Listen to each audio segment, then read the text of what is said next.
Fala galera, tudo bem? Vamos continuar nossa aula de conjuntos numéricos. Vou retomar aqui um pouquinho por cima, tá? Sobre os conjuntos que a gente já discutiu na aula passada. Aqui tem até mais informações, se vocês quiserem dar uma lida depois, a gente vai disponibilizar o plano de aula. Número dos naturais. O que é importante saber aqui? Que ele é fechado na adição e na multiplicação. O que quer dizer isso? Se eu pegar um número natural e somar a outro número natural, ele vai continuar sendo um número natural. O que é diferente de eu diminuir um número natural de outro. Por exemplo, se eu fizer 2 menos 3, o resultado é menos 1. Isso já é um número real.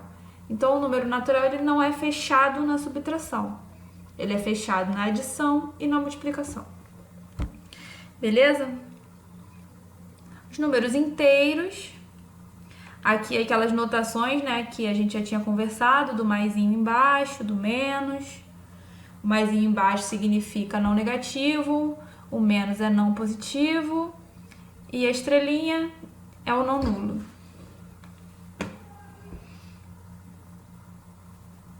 Então, no conjunto dos reais são definidas também operações de adição e multiplicação. Ou seja, ele também é fechado na adição e na multiplicação. Ah, Raiane, por que não na divisão? Porque se eu dividir um número inteiro por outro, por exemplo, 2 nonos, eu vou obter um número... 2 nonos eu não sei, agora um terço, tá? Um terço eu vou obter um número decimal. E aí já entra em números racionais.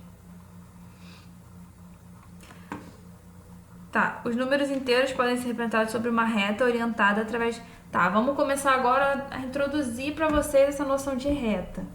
Essa reta é a reta dos números reais, tá? Ela vai englobar todos os números. Então, a gente vai começar a compor ela aqui com os conjuntos, né? Porque, como a gente já viu, os reais é o principal. Dentro dele tá tudo. Então, os números inteiros podem ser representados sobre uma reta orientada através do seguinte procedimento. Sobre a reta, estabelecemos o sentido positivo, ou seja, para cá, né, no bico da reta, é o sentido positivo e um ponto zero, que representa a origem. E a partir do zero, marcamos o segmento unitário, um espacinho para dizer, ó, a partir daqui eu tenho 1, depois eu tenho 2. E para trás é a mesma coisa, né? Como está representado aqui embaixo. Uma importante noção que devemos ter sobre o conjunto de números inteiros é o conceito divisor. Dizemos que o número inteiro A é divisor do inteiro B quando existe um inteiro C. Ah, tá. Basicamente quando a gente tem resto zero, né? Por exemplo, 2 é divisor, não é isso? 2 é divisor de 12, porque 6 vezes 2 é igual a 12, ou seja, eu divido e tenho resto zero.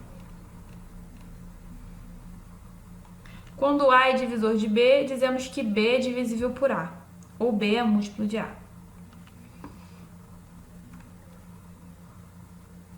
Dizemos, noção de números primos, né, também. Dizemos que o número inteiro P é primo quando P é diferente de 0, 1 e menos 1. E D de P, ou seja, quando o número só é divisível por 1 menos 1 e por ele mesmo ou por menos ele mesmo. Exemplo, 2 menos 2, 3 menos 3... Conjunto dos racionais é a divisão de dois números inteiros, né? E aí ele é fechado na adição e na multiplicação também, não é isso? Não, aqui ele tá falando de outra coisa. Aqui ele tá dizendo das propriedades, né? Igualdade. A sobre B igual a C sobre D. Então A vezes D igual a B vezes C. E a adição, que a gente tem que fazer o famoso MMC, né? Quando os denominadores são diferentes. E a multiplicação, eu multiplico o que está em cima e multiplico o que está embaixo. No conjunto dos racionais, destacamos os subconjuntos. Racionais não negativos, racionais não positivos e racionais não nulos. Na fração A sobre B, A é o numerador e B é o denominador. Se A e B são primos entre si, isto é, se MDC de AB igual a 1, dizemos que A sobre B é uma fração irredutível. Exemplo, 2/3. Eu não consigo dividir mais isso aí. Se eu dividir, já vai dar um número quebradinho, né? Então, a gente diz que essa fração é redutível. Mas, por exemplo, 6/10 não é. Eu posso dividir ainda por 2, que aí fica 3/5. Tranquilo, gente?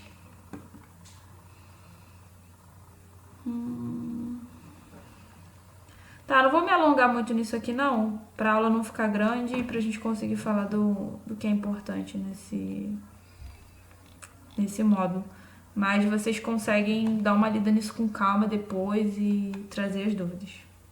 Conjunto dos reais, que é o conjunto que tá englobando todo mundo, né? Racionais, irracionais. Então, pessoal, conjunto dos números reais.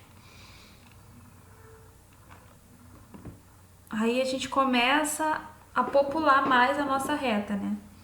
Porque a gente vai ter, por exemplo, aqui -5/2, -5/3, que são os racionais. E aí os inteiros, -1. Os irracionais, raiz de 2, π. E aí tem algumas notações que são importantes.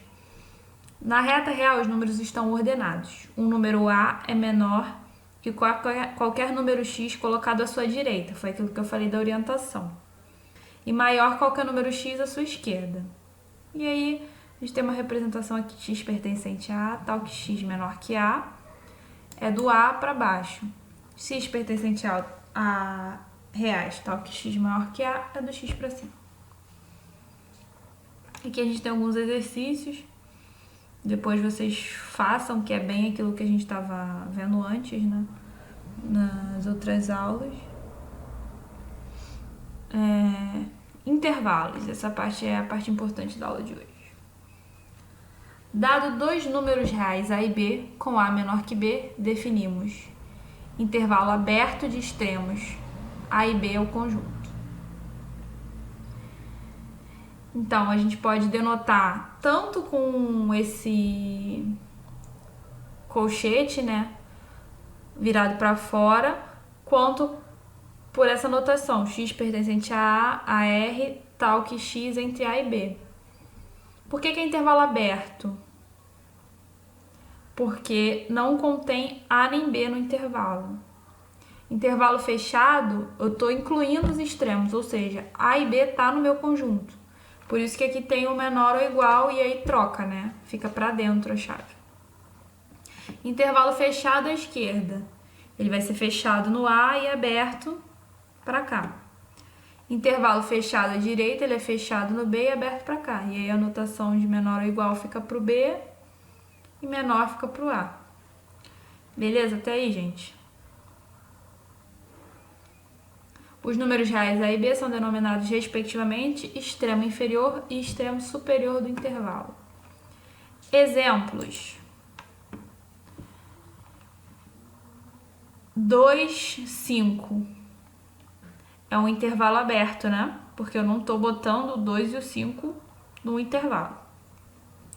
-1 ao 4 é fechado, né? Porque eu estou incluindo tanto o -1 quanto o 4 no meu intervalo. Esse aqui, a terceira opção, o terceiro exemplo, ele é fechado à esquerda e aberto à direita. E a quarta é fechado à direita e aberto à esquerda. Também consideramos intervalos lineares e intervalos infinitos. Ou seja, x menor que A, não tem o extremo à esquerda. Tá subentendido que o meu extremo é menos infinito.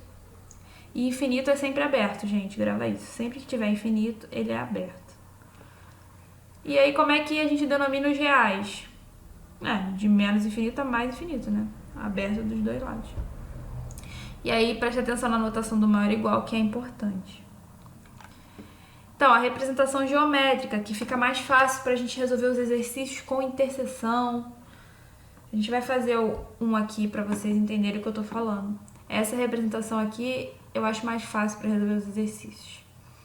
Ela é pintadinha no intervalo e se ele for aberto, a bolinha fica em branco. Se for fechado, bolinha preta, você pinta a bolinha. E se ele for infinito, não para, né? Vai até o fim, como nesse cara aqui, que é menos infinito, e nesse cara aqui, que é mais infinito. O que é importante quando você for fazer esses exercícios?